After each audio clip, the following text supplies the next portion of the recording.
Selamat pagi, selamat siang, selamat sore kepada Bapak Antoni selaku dosen pengampu mata kuliah Hukum Administrasi Negara. Perkenalkan, nama saya Jaslyn Angeli dengan NPM 2551084. Hari ini saya bersama anggota kelompok saya, Sherlyn, dengan NPM 2551016. Kami berdua adalah mahasiswa Fakultas Hukum Universitas Internasional Batam, dan pada kesempatan kali ini kami akan memaparkan hasil analisis kasus untuk memenuhi proyek ujian tengah semester mata kuliah Hukum Administrasi Negara dengan tema komersialisasi pelayanan publik, analisis penyalahgunaan wewenang dalam pengelolaan parkir di Kota Batam. Spesifiknya, kami mengangkat pada kasus Ombudsman RI Perwakilan Kepulauan Riau yang mulai melakukan investigasi mendalam pada tahun 2024 setelah menerima banyak keluhan dari masyarakat Kota Batam. Adapun tujuan pembuatan video ini ialah untuk menganalisis kesesuaian praktik pengelolaan parkir di tepi jalan umum Kota Batam terhadap asas-asas umum pemerintah yang baik atau AUPB dengan merujuk pada data maladministrasi yang dirilis oleh Ombudsman RI Perwakilan Kepulauan Riau. Pada landasan konseptual HAN, saya akan membahas terkait pengertian AUPB, wewenang administratif, sumber hukum, relasi hukum administrasi negara dengan administrasi publik, atribusi, delegasi, dan juga mandat. Hukum Administrasi Negara atau HAN adalah keseluruhan aturan hukum yang mengatur cara bekerjanya alat-alat perlengkapan negara dalam menjalankan fungsi pemerintahan. HAN merupakan bagian dari hukum publik. Kenapa? Karena HAN mengatur hubungan antara pemerintahan sebagai penguasa dengan warga negara sebagai penerima layanan. Ketika seorang juru parkir datang dan meminta uang kepada pengendara di tepi jalan umum, disitulah akan terjadi interaksi hukum publik. HAN hadir untuk menguji apakah tindakan pemungutan tersebut dilakukan oleh pihak yang sah dan berdasarkan aturan yang benar atau tidak. Fenomena ini ternyata bukan hanya sekedar fenomena ataupun sekedar keluhan, karena fenomena ini terbukti dari data Ombudsman yang mencatat bahwa ada sekitar 108 aduan warga Batam terkait penyimpangan prosedur dan permintaan uang. Maka disitulah kita bisa melihat letak persinggungan antara HAN dan juga realitas sosial sehari-hari. AUPB, asas-asas umum pemerintahan yang baik, adalah prinsip etik sekaligus yuridis yang wajib dijadikan pedoman oleh setiap badan ataupun pejabat pemerintahan. Berdasarkan pasal 10 Undang-Undang Nomor 30 Tahun 2014 tentang Administrasi Pemerintahan, ada 8 asas yang diatur di dalamnya. Kepastian hukum. Setiap tindakan pemerintah harus memiliki dasar hukum yang jelas dan tidak menimbulkan keraguan. Kemanfaatan. Setiap tindakan ataupun kebijakan pemerintah itu harus memberikan manfaat yang nyata ataupun manfaat yang real kepada warga negara. Ketidakberpihakan. Mewajibkan pejabat pemerintahan untuk bertindak secara objektif dan tidak memihak kepada golongan tertentu. Kecermatan, meneliti dan mempertimbangkan semua fakta secara teliti sebelum bertindak ataupun mengambil keputusan agar tidak terjadi kesalahan administrasi. Tidak menyalahgunakan wewenang.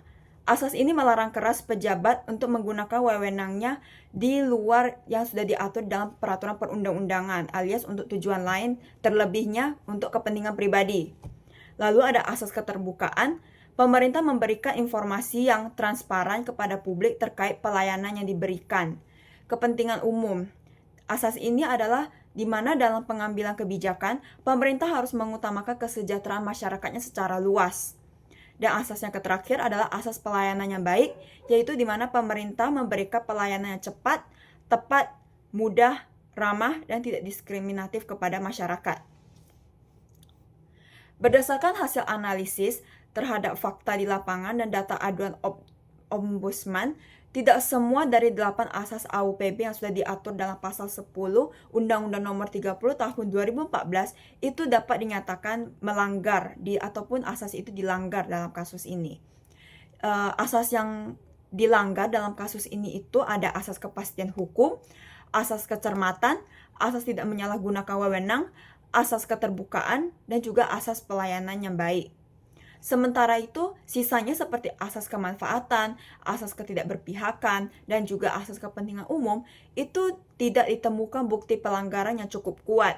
Dalam konteks kasus ini, pelanggaran terhadap kelima asas tadi yang saya sebut itu ialah yang mendorong Ombudsman RI Perwakilan Kepulauan Riau pada tahun 2024 untuk memulai melakukan investigasi secara mendalam atas maraknya keluhan masyarakat Kota Batam.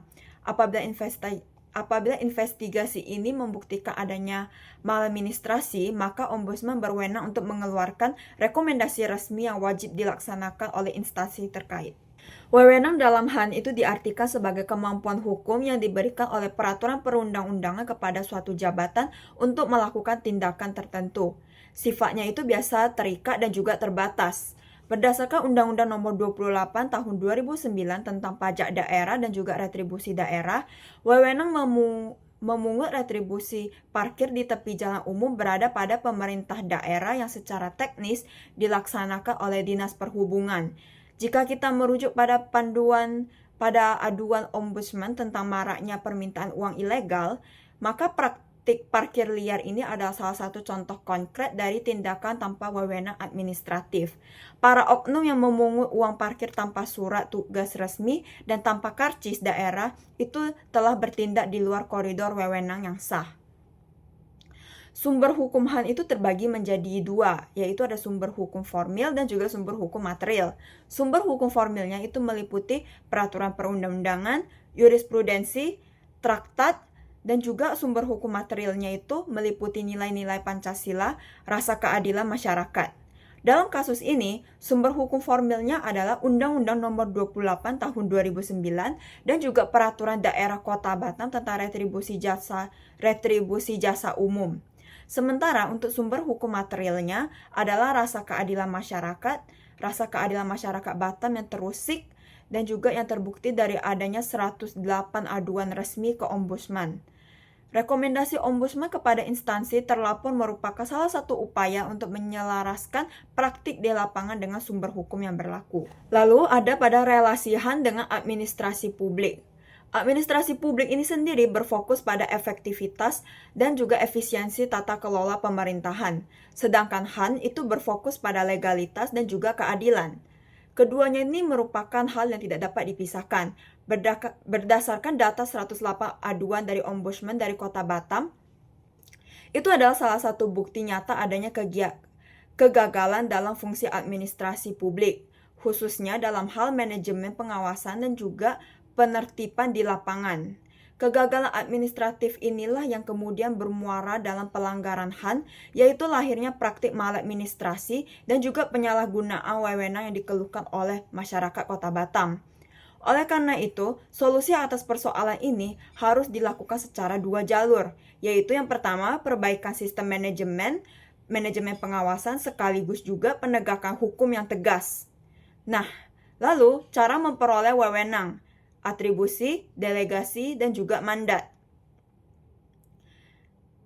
Berdasarkan pasal 1 Undang-Undang Nomor 30 Tahun 2014, wewenang itu dapat diperoleh melalui 3 mekanisme. Atribusi. Atribusi adalah pemberian wewenang langsung dari konstitusi tertinggi ataupun dari UUD ataupun UU kepada suatu badan. Contohnya, Dinas Perhubungan ini memperoleh wewenang untuk mengelola parkir langsung dari Perda atau peraturan daerah. Delegasi itu adalah pelimpahan wewenang dari pejabat yang tinggi ke pejabat yang rendah, disertai juga dengan peralihan tanggung jawab. Sedangkan kalau mandat itu adalah pelimpahan tugas tanpa peralihan tanggung jawab. Jika kita analisis menggunakan kacamata ini, maka para juru parkir liar yang beroperasi di jalanan Batam itu bukanlah penerima delegasi ataupun mandat yang sah dari Dinas Perhubungan. Karena mereka tidak memiliki surat keputusan pengangkatan dan juga tidak mengenakan atribut yang resmi dan tidak menyetorkan hasil pungutannya itu ke kas daerah. Dengan demikian, tindakan mereka adalah salah satu bentuk maladministrasi yang dalam 108 aduan Ombudsman yang dikategorikan sebagai penyimpangan prosedur dan permintaan uang. Baik teman-teman, selanjutnya saya akan membahas tentang dasar hukumnya. Kronologi dari kasus tersebut Apakah hal tersebut sah di mata hukum administrasi? Dan apakah tindakan-tindakan tersebut memenuhi unsur AUPB? Dan yang terakhir saya akan membahas tentang upaya hukum yang dapat ditempuh oleh para pihak yang telah merasa dirugikan. Yang pertama, dalam menganalisis permasalahan parkir di Kota Batam. Terlebih dahulu perlu kita pahami bahwa terdapat landasan yuridisnya, yang dimana secara hukum, parkir tepi jalan umum merupakan bagian dari pelayanan publik yang baik, yang dimana telah diatur dalam Undang-Undang Nomor 25 Tahun 2009 tentang Pelayanan Publik. Dalam pasal 15 telah ditegaskan bahwa penyelenggara wajib memberikan pelayanan sesuai standar, termasuk kejelasan prosedur dan pemberian bukti pembayaran yang sah. Artinya, pemberian karcis parkir merupakan sebuah kewajiban hukum, bukanlah sebuah teknis. Selanjutnya, tindakan pemerintah juga harus mengacu pada Undang-Undang Nomor 30 Tahun 2014 tentang administrasi pemerintahan yang memuat asas-asas umum pemerintahan yang baik, atau yang kita kenal sebagai AUPB. Contohnya seperti asas kepastian hukum, kecermatan, tidak menyalahgunakan kewenangan, kepentingan umum, keterbukaan, dan masih banyak lagi. Dalam konteks retribusi berlaku Undang-Undang Nomor 28 Tahun 2009 yang mengharuskan setiap pungutan didasarkan pada peraturan daerah. Di Kota Batam sendiri, hal ini telah diatur dalam Perda Kota Batam Nomor 3 Tahun 2018. Selain itu, jika terdapat penyalahgunaan wewenang yang terindikasi merugikan keuangan negara, maka dapat dikenakan Undang-Undang Tipikor, khususnya pasal 2 dan 3. Berdasarkan kerangka hukum tersebut, kronologi kasus menunjukkan bahwa permasalahan parkir di Batam telah berlangsung dalam jangka waktu yang cukup lama dan mulai disorot setelah Ombudsman RI Perwakilan Kepulauan Riau melakukan investigasi pada tahun 2024. Ditemukan bahwa dari sekitar 601 titik parkir, hanya sekitar 10% yang memiliki rambu resmi.